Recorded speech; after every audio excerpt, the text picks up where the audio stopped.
Good morning, student. I hope you all are fit and fine. I know, student, that you have already gone through this chapter, that is electricity. But once again, I am revising this chapter for your benefit only, because there might be some confusion or any problem related to this chapter in any topic. We will come across slowly and slowly. So today, once again, I am starting the chapter that is electricity. You know, children, today's electricity has become a part of our life. Means whatever we do, there we need an electric power. घर में जो भी सामान हम use कर रहे हैं, चाहे वो फ्रिज हो, टीवी हो, लैपटॉप हो, any other equipments, they need the electricity. It means that electricity becomes a part of our life and it makes our life very comfortable. Without this, today we are not able to survive, because when a light shut down for a few minutes, but how do you feel? All of a sudden when light shut down, how do you feel? Then something you have lost in your life. So that experiences gives you that how in need is that electricity in your life, how this electricity makes your life comfortable and easy. So before understanding the chapter electricity, we must know what is electric charge. Electric charge, it is a physical property of matter. You know what is matter? Anything that occupies space and has some mass and weight and offers some resistance are called matter. You have already studied in chemistry class 9 also. So electric charge is a physical property of matter which causes it to experience a force when placed near the other matter or substance. Means it is a physical property of matter which causes it to experience a force when placed near the other matter or substance. Do you know, the children? There are two types of electric charge. I have studied also, that is positive electric charge and negative electric charge. In lower classes, you have already studied that when a silk cloth rubs the glass rod, when we rub the glass rod with silk cloths, what happened? The glass rod acquires positive charge and the silk cloth acquires the negative charge. Means this is the glass rod. When this glass rod is rubbed with silk cloth, when this glass rod is rubbed with a silk cloth, what happens? This glass rod acquires positive charge. This is a glass rod. And the silk cloth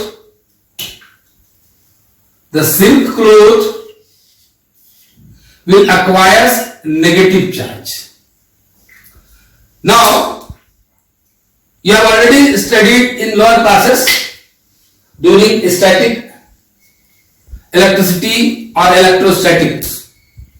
So, this process of charging the substance by rubbing, this process is called charging a substance by rubbing one another. We will explain the theory of charging also.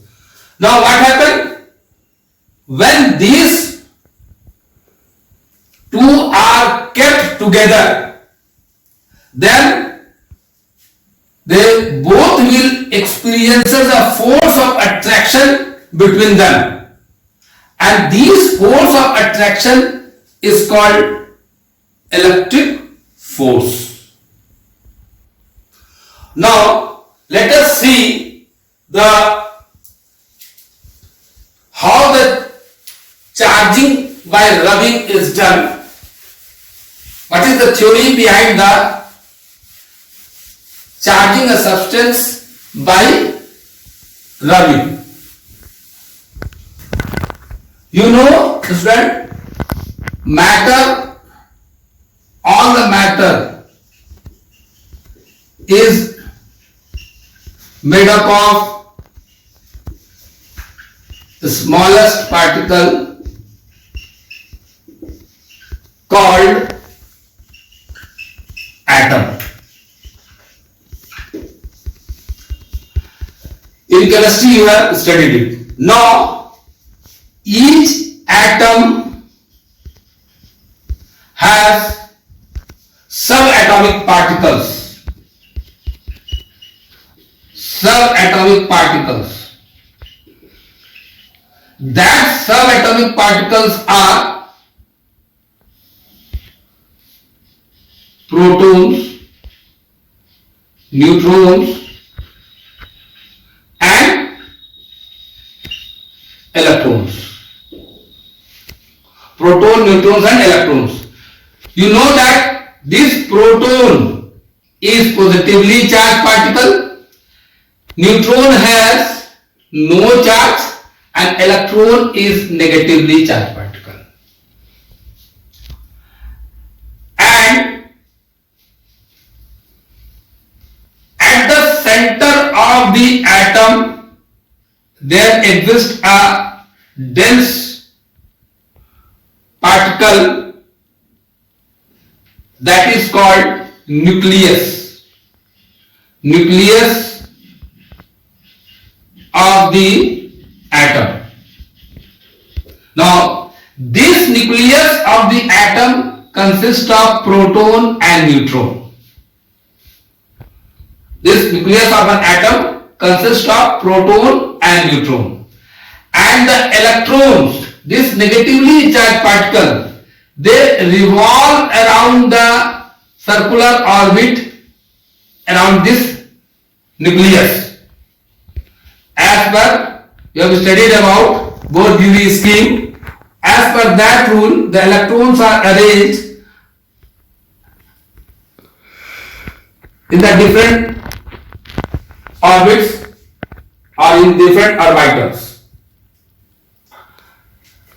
As you know that atom as a whole is neutral, means total number of positively charged particles, that is proton, must be equal to total number of negatively charged particle electron, means total positive charge and negative charge are equal in number. So if total positive and negative charge equal in number, then you can say that atom as a whole is electrically neutral. Now you also know that the electrons which are revolving in a circular orbit and which are closer to the nucleus, they are more bonded more strongly because it is nearer to the nucleus, and the electrons which are far away from the nucleus, means the outermost shell, that is called valence shell or valence electrons. The outermost shell, that is valence shell, and the electrons in these valence shells are far away from the nucleus, and due to which these electrons are loosely bonded, and these electrons can be easily removed by rubbing it. So what happened in the case of glass rod and silk cloth? What will happen?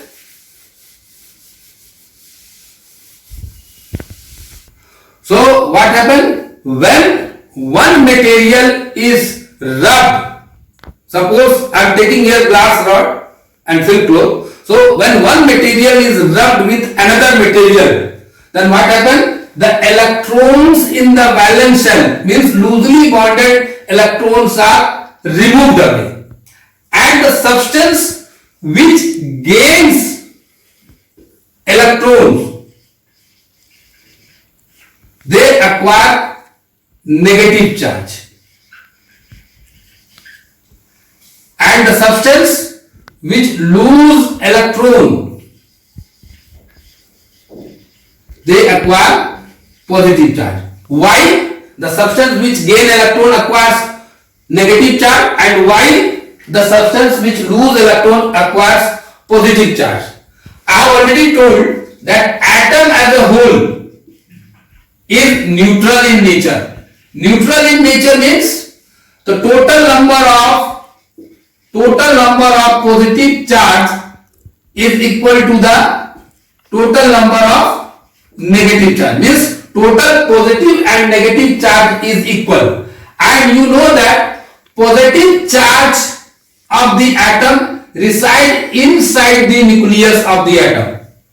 Positive charge particle is reside inside the nucleus of the atom, and the negative charge are resided in a circular orbit which revolves around this nucleus. And what happens? When a substance or a material is rubbed with another substance, the electrons in the outermost shell, which are loosely bonded, they get easily removed away. Means this negatively charged particle is removed away and moved to the another material. Suppose when a glass rod is rubbed with silk cloth, then what happens? The some electrons from this glass rod will move to the silk cloth, and the silk cloth will have more negative charge. Silk cloth will have more negative charge. So the substance or the material which gains electron, they acquire the negative charge, and the glass rod which loses the negative charge, what happens? You know that total positive and negative charge is equal. Now this glass rod has loses the negative charge. It means that now the total positive charge in the glass rod is greater than the negative charge. So as a whole, this glass rod will become a positively charged particle. So children, you have seen that how the glass rod by losing electron acquires the positive charge, and the silk cloth by gaining electrons acquires the negative charge. So you can define that the substance which gains electrons acquires negative charge, so it is also called negative ion, and the substance which loses electrons, they acquire positive charge, or you can say the positive ion. So here you have seen that the glass rod is losing the electron, so the glass rod acquires positive charge, so there will be a decrease in mass of glass rod, that will be equal to the number of electron lost into the mass of the electrons. Whereas silk cloth acquires or gain electrons, so they acquires negative charge. So there will be increase in mass of silk cloth. that will be equal to the number of electrons gained into the mass of the electrons. Now the charge is denoted by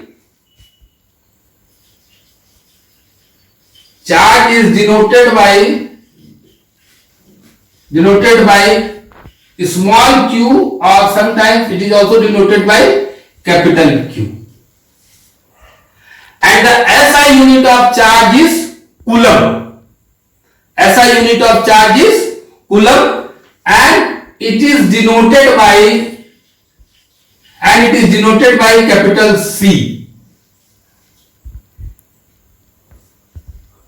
Now let us see what is the charge on electron and what is the charge on proton, and what is the charge mass of the electron and mass of the proton. Charge on an electron is equal to minus 1.6 into 10 to the power minus 19 coulomb, and charge on proton is plus 1.6 into 10 to the power minus 19 coulomb. Mass of electrons is equal to 9.1 into 10 to the power minus 31 kg, and mass of proton is equal to 1.67 into 10 to the power minus 27 kg. So these are the certain magnitudes of the electron, proton mass of the electron and proton, and mass charges on the electron and proton. Now we will move to the next part of this chapter, that is properties of charges. Let us see what are the properties of electric charges. Properties of electric charges. What are the properties of electric charges? The first property is that, as we have already studied about the properties of magnet, that like poles repel each other, unlike poles attract each other. Here also like charges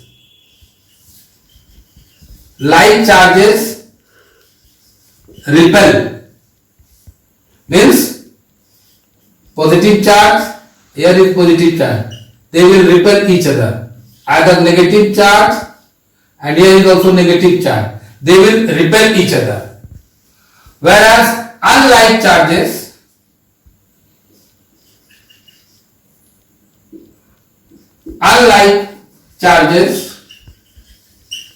attract each other. That is positive charge and here negative charge, they attract each other. Means like charges repel each other, unlike charges attract each other. Now the second property is that electric charge in an isolated system remain conserved. Means as per law of conservation of matter or energy, you have already heard that in an isolated system electric charge cannot be destroyed nor it can be created, but overall electric charges remain constant or remain conserved. This is the second properties of electric charges. Now, the third properties of electric charge is that electric charges can be added by simple numeric algebraic form. Electric charges can be added by a simple algebraic form. Means, suppose there is plus 4q charges plus minus 3q charge, then simple algebraic form is that plus 4q minus 3q, that is equal to plus q. Means, in a simple algebraic method, you can add or subtract the different two types of charges. Now, another property is that electric charge is quantized. Quantized means electric charges is of particle nature. Particle nature means electric charges is in the form of discrete packet. So you can say that electric charge is an integral multiple of the charges. It means that electric charge Q is equal to plus minus N into E. So these are the properties of electric charges. First property I have explained, that like charges repel each other, unlike charges attract each other. Second, the electric charge remain conserved means in an isolated system you can say that electric charge, or you can say the charge, can neither be created nor it can be destroyed, but it remains conserved or constant. Next is that charge can be added or subtracted by a simple algebraic method. And next property is that charges are in a discrete packet-like or particle nature. So electric charge is an integral multiple of the charges, that is Q is equal to N into E.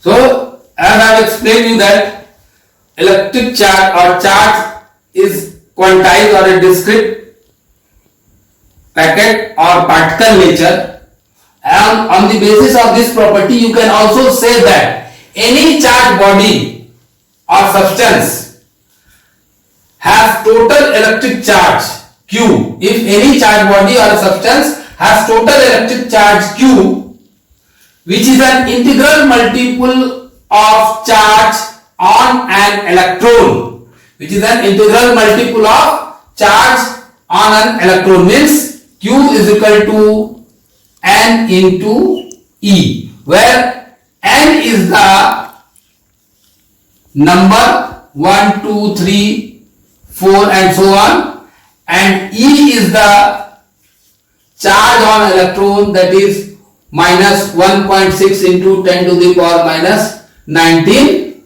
coulomb. Now let us see numerical based on this formula. Now see, here the problem is calculate the number of electrons. Calculate the number of electrons constituting 1 coulomb of charge. Means here charge Q is given 1 coulomb. You know that charge on the electron is 1.6 into 10 to the power minus 19 coulomb, and you have to find out N, means number of electron which constitute 1 coulomb of charge. As per formula, Q is equal to N into E. Here the Q is given, charge on electron is given, you have to find out this N. It means that N is equal to Q upon E, where Q is 1 coulomb and electron charge is 1.6 into 10 to the power minus 19 coulomb. This coulomb and coulomb is cancelled, and N is equal to 1 upon 1.6 into 10 to the power 19.